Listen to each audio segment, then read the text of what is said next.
Series ஆரம்பிச்சோன்னா ஒரு ஊரை காமிக்கிறாங்க. அந்த ஊர் ஃபுல்லாகவே ஒரே பனிமூட்டமாக இருக்குது. நல்லா பனியும் பெஞ்சிட்ருக்கு. 2 பேர் அடிபட்டு ரோட்டில் நின்றுட்டுருக்காங்க. அப்போ அந்த பொண்ணு பொறுமையாக நடந்து போய் அந்த பையனை கட்டி பிடிச்சி, நான் உன்னை நம்புகிறேன், நீ சொல்கிறது எல்லாத்தையுமே நான் நம்புகிறேன் அப்படின்னு சொல்கிறா. இந்த பொண்ணு தான் இந்த சீரிஸோட ஹீரோயின் ஹோங்ஜூ. ஹோங்ஜூக்கு ஒரு ஸ்பெஷல் டேலண்ட் இருக்குது. அவள் தூங்கும் போது அவள் கனவுல எதெல்லாம் ஃப்யூச்சரில் நடக்குமோ அந்த விஷயம்லாம் கனவாக வரும். அந்த கனவு எல்லாத்தையுமே அவள் காலையில் ஏந்தோல்ன முதல் வேலையாக நோட் பண்ணி வச்சுப்பா. இப்போ வந்த இந்த இன்சிடென்ட் கூட அவள் கனவுல வந்த விஷயமா இருக்கும். இவன் இந்த எல்லா விஷயத்தையுமே ஒரு நோட் புக்கில் நோட்ஸ் போட்டு எழுதி வச்சுப்பா. ஏன்னா இந்த விஷயம் எப்போ நடக்கும்னு அவளுக்கே தெரியாது. அவளோட அம்மாவும் வராங்க. என்ன ரூம் எல்லாம் இப்படி மோசமாக வச்சிருக்கேன்னு திட்டிட்டு அவளை எழுப்பி விடுறாங்க. அப்போ அவங்க அம்மா கிட்டேயும் அவள் இந்த கனவை பற்றி சொல்கிறா.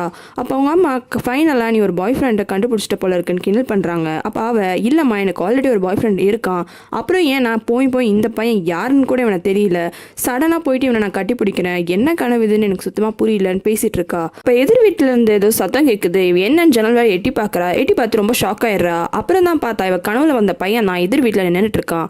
ஹோங்ஜூ இப்படி பண்ணுறதை கவனிச்சு அவங்க அம்மா அவங்களா புதுசாக எதிர் வீட்டுக்கு வராங்கன்னு சொன்னாங்க. அண்ணன் தம்பி அவங்கள தான் இருக்கும், ரொம்ப அழகாக இருக்காங்களே அந்த பசங்க அப்படின்னு சொல்கிறாங்க. அப்போ தான் ஹோங்ஜூ அம்மா இவன் தான் என் கனவுல வந்த பையன் அப்படின்னு சொல்கிறா. அதை பார்த்தாலும் அவங்க அம்மாவும் பரவாயில்ல இந்த பையன் அழகாக தான் இருக்கான் அப்படின்னு கிண்டல் பண்ணுறாங்க. அந்த பையனோட தம்பியும் இங்கே பாரு புதுசாக நம்ம இந்த ஏரியாவுக்கு வந்திருக்கோம், அதனால இந்த பிரெட்டு கொண்டு போய் பக்கத்து வீட்டில் இருக்கவங்கள்ட்ட கொடுத்து ஃப்ரெண்ட்ஷிப் ஆக பாரு அப்படின்னு கொடுத்து அனுப்புகிறான். அந்த அண்ணனுக்கு இதெல்லாம் சுத்தமாக பிடிக்கல. இருந்தாலும் தம்பி இவ்வளோ ஃபோர்ஸ் பண்ணுறானேன்னு சொல்லிட்டு அந்த பிரெட் வேறு எடுத்துகிட்டு வந்து கரெக்டாக ஹீரோயினான ஹோங்ஜூவோட வீட்டில் காலிங் பெல் அடிக்கிறான். அடித்து இங்கே பாருங்கள் நாங்கள் பக்கத்து வீட்டுக்கு புதுசாக வந்திருக்கோம், இந்தாங்க உங்களுக்கான பிரெட்டு அப்படின்னு கொடுக்குறான். ஆனால் ஹீரோயினை ஆல்ரெடி இவன் கனவுல வந்ததுனால அப்படிலாம் எங்களுக்கு ஒன்றும் தேவையில்லை, நீங்கள் உங்கள் வேலையை பார்த்துட்டு போங்கன்னு ஒரு மாதிரி சிறுமூஞ்சி மாதிரி பேசிடுறா. இவனுக்கும் ரொம்ப அசிங்கமாயிடுது. வந்துட்டு அவன் தம்பிக்கிட்ட நான் தான் சொன்னேன்ல இந்த மாதிரிலாம் பண்ணுறாங்க, நீ எதுக்குலாம் என்கிட்ட கொடுக்குறேன்னு திட்டிட்டு உள்ளே போயிடுறான். இந்த அண்ணன் தான் இந்த சீரீஸோட ஹீரோ ஜெய் சான். இவன் இப்போ தான் புதுசாக லாயருக்காக ட்ரைனிங் எடுத்துகிட்டு இருப்பான். இவனுக்கு ஃபேமிலின்றது இவனோட ஒரே ஒரு தம்பி மட்டும்தான். இன்னும் அவளோட வேலைக்கு கிளம்புறதுக்காக வந்து பஸ் ஸ்டாண்டில் வெயிட் பண்ணிட்டு இருக்கா. அப்போ கரெக்டாக திரும்பி பார்த்தா ஹீரோவும் அதே இடத்துக்கு நடந்து வரான். உடனே அவங்க அம்மா கிட்ட அம்மா அவன் வந்துட்டு இருக்காமா என் பக்கத்தில் அப்படின்னு சொல்லிட்டு அவங்க அம்மாட்ட ஃபோனில் பேசினதுனால பக்கத்தில் இருக்கிற ஸ்கூல் பசங்களாம் அக்கா கொஞ்சம் தள்ளிக்கோங்க நான் உட்காரணும் அப்படின்னு சொல்கிறாங்க. ஆனால் இவள் அதை காதிலே வாங்கியிருக்க மாட்டா. ஹீரோ இதை கவனிச்சுட்டு அந்த பசங்களுக்கு ஹெல்ப் பண்ணுறதுக்காக வந்து ஹீரோயின் பக்கத்தில் உட்காடுறான். ஆனால் ஹீரோயின் அதை தப்பாக புரிஞ்சுக்கிட்டு இவன் எதுக்கு நம்ம பக்கத்தில் உட்காரான்னு தள்ளி தள்ளி போகிறா. அவனும் பக்கத்தில் தள்ளி தள்ளி வரான். ஒரு பாயிண்ட்ல இங்கே பாரு எனக்கு உன்னை லவ் பண்ணுறதுலாம் சுத்தமாக இஷ்டம் இல்லைன்னு கத்திடுறா. அப்போ தான் அவளுக்கு புரியுது ஹீரோ அப்படி தள்ளி உட்கார்ந்தது எல்லாமே அந்த ஸ்கூல் பசங்க உட்காரத்துக்காக தான்ட்டு. உடனே இந்த பசங்கள்லேருந்து அங்கே இருந்தவங்க எல்லாருமே சிரிக்க ஆரம்பிச்சிடுறாங்க. சொன்னதை கேட்டுட்டு ஹீரோவோ என்ன சொன்னீங்க நீங்கள் அப்படின்ட்டு கேட்குறான். இவளுக்கு ரொம்ப அசிங்கமாயிடுது. அங்கே வர பஸ்ஸில் ஏற ட்ரை பண்ணுறா. அந்த பஸ் கண்டக்டரும் இங்கே பாருமா இதான் ஃபைனல் ஸ்டாப்பிங்கு, இப்போ ஏமா பஸ்ஸில் ஏறன்னு கேட்குறாங்க. இருந்தாலும் இவ அசிங்கத்தை எப்படின்னா சமாளிக்கணும்ட்டு பஸ்லயும் ஏறிடுறா. அப்படி பஸ்ல ஏறும் போது ஹீரோக்கு ஒன்றும் ஞாபகத்துக்கு வரல. அவ ஏறினதுக்கு அப்புறம் தான் இந்த வாய்ஸ் நம்ம எங்கேயோ கேட்டிருக்கோமேன்ட்டு அவனுக்கு புரிய வருது நம்ம எதிர் விட்டு பொண்ணு இவதான் போல இருக்குன்ட்டு. கோவத்துல கத்துறான். ஆனா ஹீரோயின் எப்படியோ அந்த பஸ்ல தப்பிச்சு போயிடுறா. காலையில் இந்த பஸ் ஸ்டாப்பில் நடந்த எல்லா விஷயத்தையுமே ஈவினிங் அவங்க அம்மா கூட கடையில் வேலை செஞ்சுக்கிட்டே இது எல்லாத்தையுமே சொல்கிறா. அவங்க அம்மாவும் அவளை கிண்டல் பண்ணிகிட்டே இருக்காங்க. அப்போ கடைக்கு வந்த ஒரு கஸ்டமரு காசு கொடுத்துட்டு கிளம்புறாரு. அவரை பார்த்தோன்னா தான் ஹீரோயினுக்கு ஞாபகம் வருது. 3 மாதத்துக்கு முன்னாடி ஒரு கனவு வந்திருக்கும் அவளுக்கு. அந்த கனவில் இந்த கஸ்டமர் ஏதோ பெட்ரோல் பங்க்கு போய் பெட்ரோல் போடும்போது லைட்டர் யூஸ் பண்ணி அப்படியே எரிஞ்சிடுறாரு. இந்த கனவு ஞாபகம் வந்தாலும் அவங்க அம்மா கிட்ட சொல்கிறா. உடனே அவங்க அம்மாவும் அவசரமாக போய் அவரை தடுத்து அவர்கிட்ட சொல்ல ட்ரை பண்ணுறாங்க. ஆனால் அவர் எதுக்கு தேவையில்லாமல் எதுனா உளறீங்க அப்படின்னு கோமா கிளம்ப ட்ரை பண்ணிடுறாரு. ஹீரோயினோ காப்பாற்ற முடியலன்னு நினைக்கிறா. ஆனால் அவங்க அம்மா இல்லை அவர்கிட்ட நான் லைட்டரை வாங்கிட்டேன் அப்படின்னு காமிக்கிறாங்க. அந்த ஆள் அங்கேருந்து கிளம்பி போயிட்டு டைரக்டாக பெட்ரோல் பங்க்கு தான் போகிறான். அவன்கிட்ட இன்னொன்று ஒரு லைட்டர் இருக்குது. அந்த லைட்டர் அங்கேயே யூஸ் பண்ணுறான். அந்த பெட்ரோல் பங்கே வெடிஞ்சிருது. இப்போ தான் இந்த சீரீஸோட டைட்டில் நேமே போடுறாங்க, வைல் யூ வேர் ஸ்லீப்பிங். ஒரு பொண்ணுங்க கேக் ஷாப்பில் இருக்க மாதிரி காமிக்கிறாங்க. அவளோட பொண்ணு கேக் வேணும்னு சொல்லிட்டு ஆர்டர் பண்ணுறா. அப்போ கூட இருக்க 2 பொண்ணுங்களும் எதுக்கு இன்னைக்கு கேக்கு, யாருக்குன்னா பர்த்டேவா அப்படின்னு கேட்குறாங்க. அதுக்கு அந்த பொண்ணு இல்லை இன்னைக்கு தான் ஜுங் இருக்கார்ல நம்ம லாயரு, அவரோட ஃபர்ஸ்ட் நாள், அதை செலிப்ரேட் பண்ணுறதுக்கு தான் அப்படின்னு சொல்கிறா.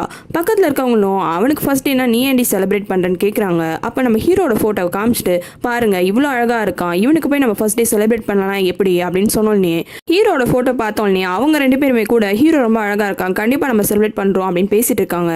அவள் பேசிட்டு இருக்கும் போது இன்னொரு ஆளும் அங்கே வரான். எனக்கு ரொம்ப வருத்தமாக இருக்குது ஹாங்மி, என் கீழே வேலை செய்யும் போதும் நீ இதே தானே சொல்லிட்டு இருந்த அப்படின்ட்டு கேட்குறான். உடனே அந்த கண்ணாடி போட்ட பொண்ணு அட்டார்னி நிலி நீங்களா அப்படின்னு சொல்கிறா. சொல்லிட்டு ஐயோ அட்டார்னி இல்லை இப்போ ப்ராசிக்யூட்டர் ஆயிட்டீங்கல்ல அப்படின்னு சிரிக்கிறா.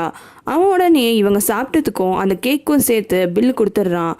உங்களுக்கு ப்ராசிக்யூட்டர் ஜுங்க தெரியுமா, நீங்கள் எதுக்கு அவருக்காக கேக்கெல்லாம் காசு கொடுக்குறீங்க அப்படின்னு கேட்குறா. அதுக்கு அவன் எனக்கு அவனை சின்ன வயசுலேருந்தே நல்லா தெரியும், நான் தான் அவனுக்கு டியூஷன்லாம் எடுத்தேன் அப்படின்னு சொல்கிறான். உடனே அந்த பொண்ணுங்க எல்லாருமே அவர் பார்க்கறதுக்கு எவ்வளோ அறிவாளியாக இருக்காரு, அவர் போய் டியூஷன்லாம் போனாரா என்ன நீங்கள் சொல்கிறீங்க அப்படின்னு கேட்குறாங்க. உடனே இந்த அட்டார்னி லீ அதுக்கு உங்களுக்கு தெரியாது அப்படின்னு ஒரு இன்சிடென்ட்டை சொல்கிறான். 13 வருஷத்துக்கு முன்னாடி ஹீரோக்கு இவன் தான் டியூஷன் எடுத்திருப்பான். அப்போது ஜஸ்டிஸ்ன்ற வார்த்தை எழுதிட்டு இதுக்கு என்ன மீனிங்கு அப்படின்ட்டு கேட்குறான். அதுக்கு ஹீரோ ஜஸ்ட்னா இப்போன்னு அர்த்தம், ஐஸ்னா ஸ்னோன்னு அர்த்தம், ஜஸ்டிஸ்னா இப்போ ஸ்னோ அதானே அப்படின்ட்டு சொல்கிறான். இவ்வளோ நேரம் ஹீரோவை பற்றி நல்லா பேசிட்டு இருந்த அந்த பொண்ணுங்க இந்த விஷயத்தெல்லாம் கேட்டோன்னே ஐயோ இவ்வளோ முட்டாளான ஆளா, இவர்கிட்ட நான் இப்பெல்லாம் வேலை செய்ய போகிறனோ தெரியலையேன்னு அந்த பொண்ணு புலம்பிட்டே வரா. கரெக்டாக ஆஃபீஸோட வாசலில் ஹீரோ அவன் புதுசாக ஐடி கார்டெலாம் போட்டுட்டு செல்ஃபி எடுத்துகிட்டு இருக்கான். ப்ராசிக்யூட்டர் ஜாங்கன்னு அந்த ஆள் கத்துறான். அப்போ தான் ஹீரோ திரும்பி பார்த்துட்டு யூபம் நீயா அப்படின்ட்டு கேட்குறான். யூபம் ஆல்ரெடி இவங்க எல்லாருக்கூடயும் வேலை செஞ்சுருப்பான். அதனால் ஹீரோவோட ஆஃபீஸ்க்குள்ளே அவனே ஃபஸ்ட்டு போயிட்டு அவன் கீழே வேலை செய்ய போகிற எல்லாருக்கிட்டையுமே நம்ம 2 வருஷத்துக்கு முன்னாடி அந்த கேஸில் மீட் பண்ணோம்ல, இந்த கேஸில் மீட் பண்ணோம்லன்ட்டு அவனோட தற்பெருமையை பேசிட்டே இருக்கான். ஹீரோக்கு அவன் பண்ணுறது எதுவுமே பிடிக்கல. ஹீரோக்கு கீழே 2 பேர் வேலை செய்ய போகிறாங்க. ஒன்று இன்வெஸ்டிகேட்டர் சோய் டாம்தாங், இன்னொன்று தான் அந்த கண்ணாடி போட்ட பொண்ணு. யூபிஎம்க்கு அப்போ ஏதோ ஃபோன் கால் வருது. நம்ம 14 பிப்ரவரி வேலண்டைன்ஸ் டேயில் மீட் பண்ணலாம், அந்த ரெஸ்டாரண்ட்டுக்கு போகலான்னு அவன் யார்ட்டையும் பேசிட்டு அந்த ரூமை விட்டு கிளம்பிடுறான்.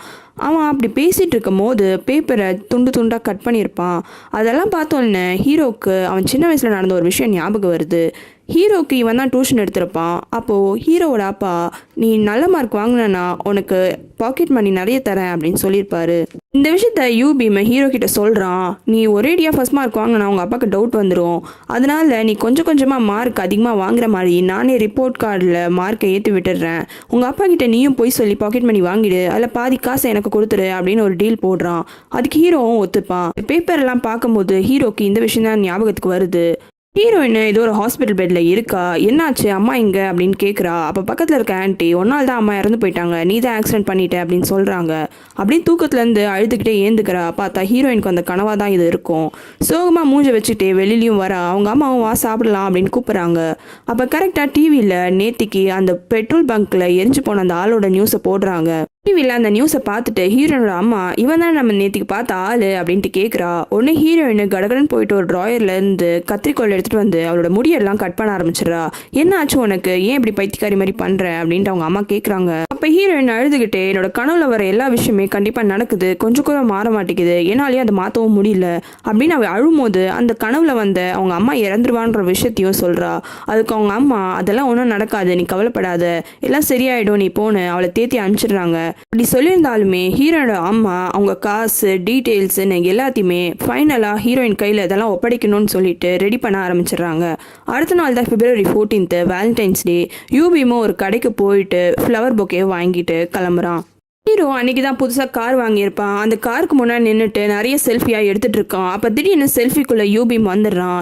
யாரா கார்லாம் வாங்கிட்ட போல இருக்கு புதுசா அப்படின்னு கிண்டல் பண்ணுறான். அதுக்கு ஹீரோ நீங்கள் என்ன பண்ணுற அப்படின்ட்டு கேட்குறான். அதுக்கு யூபிஎம் நான் இன்னைக்கு என்னோட டேட்டோட வந்திருக்கேன், நீ என்ன பண்ணுற அப்படின்னு கேட்கும்போது நானும் தான் அப்படின்ட்டு ஹீரோ சமாளிச்சிடுறான்.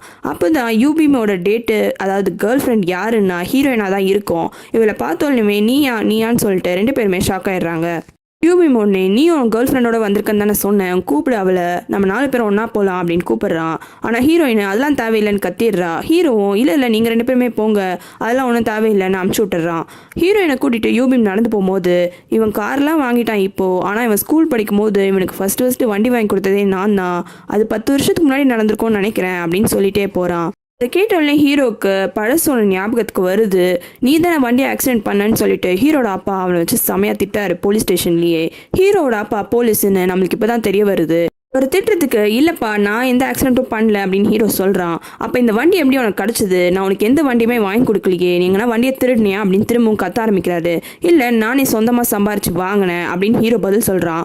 என்ன பண்ணி சம்பாரிச்ச அப்படின்னு அதுக்கு அப்பா கேட்கும் போது இந்த மாதிரி யூபிஎம் தான் ஐடியா கொடுத்தான், நீங்கள் மார்க் நல்லா வாங்கினா பாக்கெட் மணி தரேன்னு சொன்னீங்கல்ல, அதனால் நாங்கள் 2 பேரும் சேர்ந்து ரிப்போர்ட் கார்டு எல்லாத்தையுமே சீட்டிங் பண்ணி அதை வந்து காசை வச்சு இந்த பைக்கை வாங்கணும் அப்படின்னு உண்மையை சொல்லிடுறான். இப்போ தான் காமிக்கிறாங்க ஹீரோ நல்ல மார்க் வாங்குறான்னு சொல்லிட்டு ஹீரோட ரிப்போர்ட் கார்டு எல்லாத்தையுமே ஹீரோட அப்பா அவரோட டேபிள்லேயே ஃப்ரேம் போட்டு வச்சிருப்பாரு. கோவத்தில் அது எல்லாத்தையுமே குப்பையில் போட்டுடுறாரு.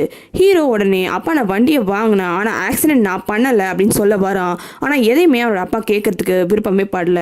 அவங்க அப்பா கூட வேலை செய்வங்க 2 பேரும் தான் சேர்ந்து சாரி சொல்லி அப்பா கிட்ட இருந்து எப்படி நான் தப்பிச்சிரு அப்படின்னு ஹெல்ப் பண்ண ட்ரை பண்ணுறாங்க. ஆனாலுமே ஹீரோட அப்பா ரொம்ப கோவமாக தான் இருக்காரு. இந்த விஷயத்த ஹீரோ யோசிச்சுட்டு இருக்கான். கரெக்டாக பனியும் நல்லா பெய்ய ஆரம்பிச்சிருது. மறக்காம ரெட் லோட்டஸ் தமிழ் சேனலுக்கு சப்ஸ்கிரைப் பண்ணுறங்க. உங்களுக்கு வேற சீரிஸ் பார்க்கணுன்னா கமெண்ட்ல சொல்லுங்க.